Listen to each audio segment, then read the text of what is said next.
Unity of Houston is an inclusive church where we seek to understand and live the teachings of Jesus and other spiritual masters. At Unity, we welcome all people from all spiritual paths and every walk of life. We celebrate the diversity of our city and of our world, and we teach love, tolerance, and oneness, seeking to live in harmony with open minds and open hearts. Wherever you are in your spiritual path, you are always welcome at Unity. Join us and discover that the life of your dreams is already within you. So we're celebrating community today, and we have a gift for you. It's Christmas in November. Our ushers are coming forward. They're going to be passing out these beautiful printed cards of our new purpose and values statements. So they're coming now. I think they're going to give you a stack, and we'll pass them down the aisles. We're really pleased with the work that we've done going into crafting these statements, and I think you'll find these cards quite beautiful. You're just encouraged to put it as a bookmark, put it someplace where you can remember, this is who we are. And while those are being passed out, I thought we would just read them together. This is our purpose statement. In community, read it with me, we nurture and empower each other, transforming our lives that we may serve the world. And these are our values, being. We live from our oneness with God and each other, experiencing abundance and connection with all life, becoming. Through spiritual practice and through grace, we heal and grow, revealing the Christ within. And finally, belonging. We create a spiritual home for all people, knowing that we are one body and that we belong to each other. So this is just a reminder, so you can take these with you. I'm going to be doing a 4-part series on these statements in January, so we'll go a little bit more deeply into what they mean. I would like to thank everyone who is a part of helping us create that, going all the way back to January with our church-wide survey, and also after that, in May, I have to remember my timeline here, we invited the entire community together to do a visioning for our new purpose and values statement, and then different leaders and a lot of people in the church also participated in different workshops, and then finally it came down to the drafting committee, and we took all of those words, all of those statements, and we sort of distilled it down to these. So we'll talk more about those, as I said, in January. There's been a shift in our community towards a greater experience of community. In the past, if you wanted, well, let me just say this. There are 2 aspects to unity. There are the teachings and there are the communities. I mean, we're not the only Unity church. There are about 1,000 of us around. But those 2 aspects are really interdependent. I'll talk more about that in a little bit.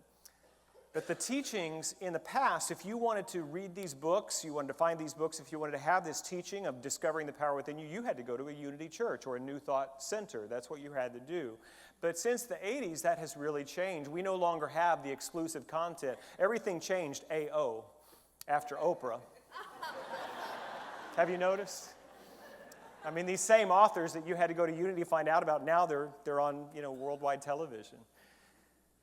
And so, why do we still have church? If we could just sit at home and download Deepak Chopra giving us a class, why do we still gather on a Sunday morning? Why do we need this?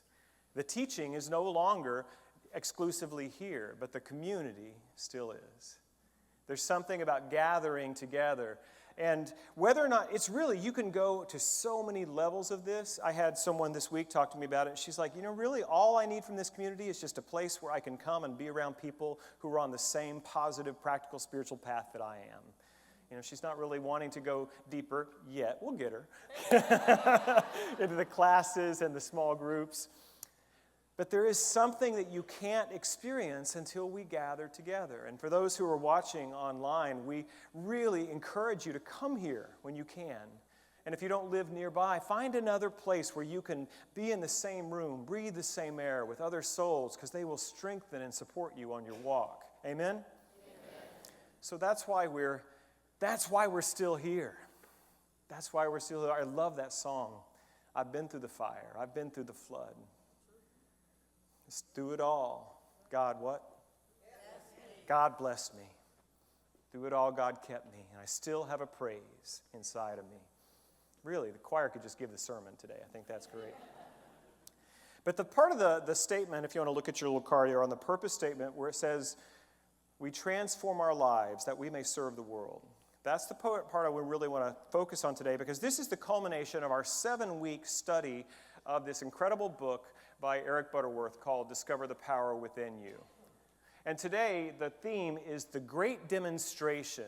If you're new to metaphysics, that term, as we use it here, may not be familiar to it, but it is a metaphor, not a metaphor, it is a synonym for, what's the word, manifestation.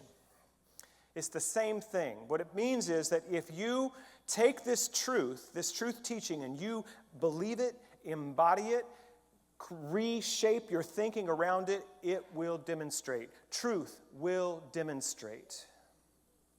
It will change your life. You will see healing in your finances and in your relationships and in your body. You will see it in your emotional life, because truth known must demonstrate. Lack of truth known will also demonstrate. Amen? We will demonstrate lack if that's what we are believing in. We will demonstrate difficulty. How many of us make friends and agreement with difficulty more often than we would like?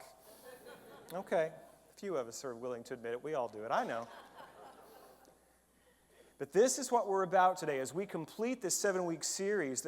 The way the great demonstration happens when we get this truth, this power of this infinite possibility so within us that it rises up and gives itself into the world. It's like, I got a river of life flowing out of me. Anybody remember that one? It's like that. It just happens. It has to demonstrate in the world. And now I want to talk about death. Good transition, huh? So I love this book, Discover the Power Within You. I'm re-enrolled. As a matter of fact, I want to kind of just start at week 1 again. Can we just do the whole series again? It's so good. But in week 7, when he talks about the great demonstration, he uses the Easter story to illustrate this idea of demonstrating our good in the world. Death and resurrection. 3 friends arrived at the pearly gates. And St. Peter said, I've heard a rumor that down on earth, not that many people are going to church anymore. And I just need to make sure that you all are still up on what's happening. So before you enter, you need to tell me what you know about Easter. The first one steps up and said, is that the one where we light firecrackers and celebrate freedom? And St. Peter said, no, come on in. The second one said, I think that's the one where we light the tree and give presents. And she said, oh, really? What is this whole spiritual but not religious thing? It is not working out for our plan. Come on in. The third one said, I think that's the one. It coincides with the Jewish celebration of Passover. It's when Jesus of Nazareth was crucified and then buried. And St. Peter said, oh, finally, yes, thank you. And then what happened? Well, on the third day, they rolled the stone away, and he came out, and if he saw his shadow, we have 6 more weeks of winter.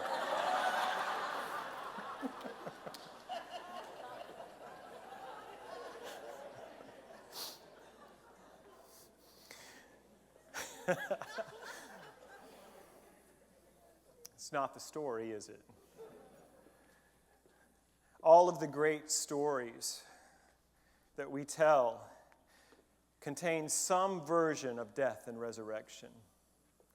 And make no mistake, when you discover the power within you and you wish to demonstrate this power as greater freedom, abundance, joy, life, something must die.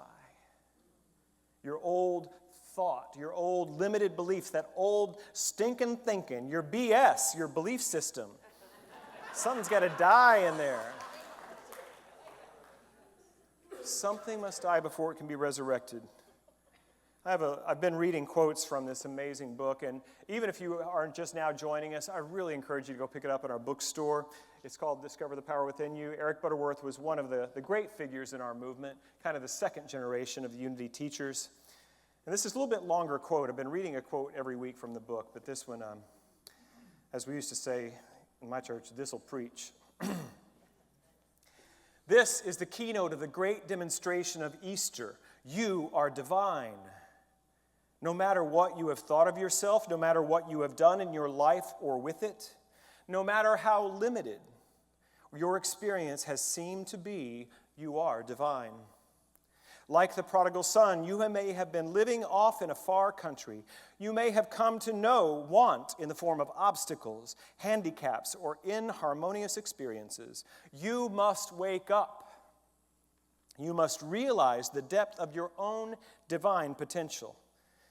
The divinity of you is that of you that is eternal, ageless, deathless, whole, and complete. It is that of you that is perfect, even when you seem to be imperfect. It is that of you that knows, even when you are facing indecisiveness and fear. It is that of you that can never be alone, can never be sick, can never be frustrated.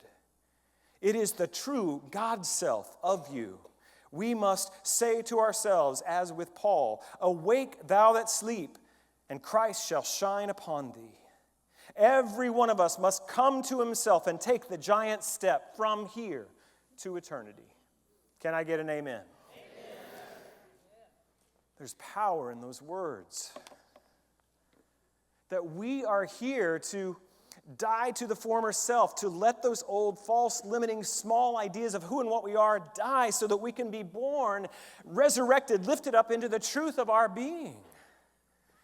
I've shared my recovery story so much, but at the bottom of it, at the depths of my despair and my confinement in that old belief, I remember my life was just so dark and sad and small.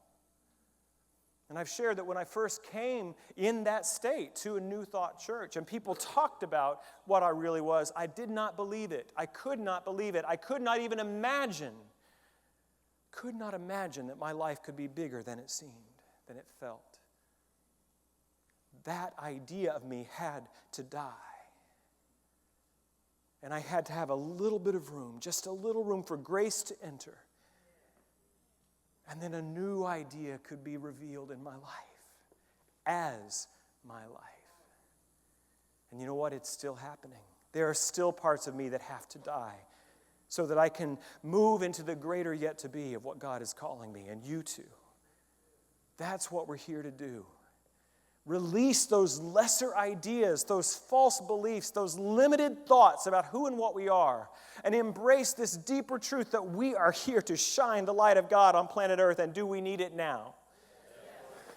Do we need it?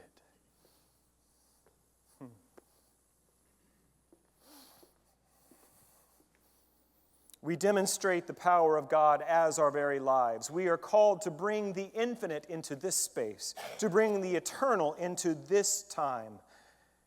I invite you to take out your ribbon. Y'all got a ribbon? Should have been in your bulletin today. We've been doing this every week. We're giving you all kinds of things. If you did not get one of these little teal ribbons, would you raise your hand? The ushers will bring you one. Right over here, Terry needs one. These are just little reminders. Kind of comes from that old practice of when you wanted to remember something, you would tie a string around your finger. But this is just another way of doing that. That we're working with a principle this week, and we want to remember. So we want to place this ribbon somewhere in our lives where we'll see it. And we will remember. Delois, right down here, we have a couple. Thank you. This is our affirmation for this week. Would you say it with me? I open to my greater yet to be. Here's the great news, folks. You don't have to make it happen. You don't have to create it. You don't have to work it. You just have to be open to it. Because this infinite power of divine possibility is already who you are. You just have to open. If you were like me when I got started, and I don't know if I can do that. There's a question I want to ask you. Am I open? Just reverse the first two letters. You can go take your cell phone out and get a picture of it if you want. Just write it down. I want you to remember this week. I am open. And if you can't get there, just ask the question, am I open? And there's a question that follows that. What stands in the way? What stands in the way of me opening to my greater yet to be? We're just getting started. We're completing this series, but we are just getting started with this truth. And we do it together. Celebration Sunday at Unity of Houston is a celebration of the way we come together. Look at those kids out there. What's happening? It's fun. They're out there dancing. It's going to be a fun day out there, I'm telling you. You got to join us for the party. We celebrate all that we've done, all that we are, and all that we are yet to be. When we've rolled out these new statements, our values on the becoming or the belonging statement, we've got a few raised eyebrows around the last two lines. We are one body and we belong to each other. Somebody has said, that feels like codependence to me. And I want to, as I said, I'm going to teach more deeply on this in January, but I want you to know that's not what this is. You all know codependence? That I can only be okay if you're okay with me. And so I will conform myself around you and to your whims, your desires. So if you're okay, then I'm okay. And then the self-help movement dawned upon us. We got, I'm okay, you're okay. And we've moved from the codependence into a space of independence. I don't need anybody to make me happy.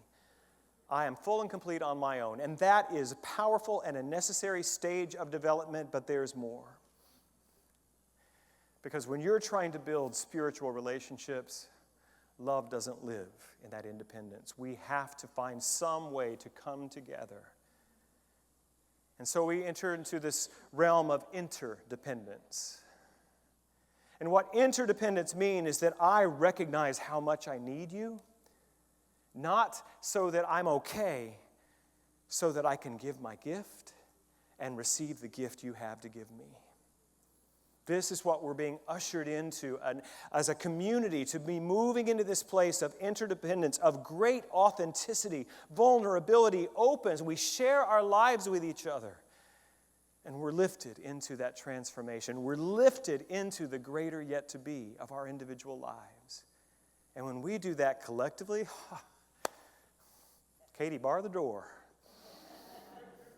What can happen as this church? I'm catching the vision every week. I feel the reality of what is possible through us and as us. There are things that we do together as a community that we cannot do alone. I've said in week 1, we can be your spiritual Hogwarts. Thank you for watching this message today. I'd like to invite you to join us in person here on campus at Unity of Houston for Sunday morning or Wednesday evening services. If you can't be with us here on our campus, you can still join us live on Facebook or on our website, unityhouston.org, Sunday mornings at 11 a.m. Central.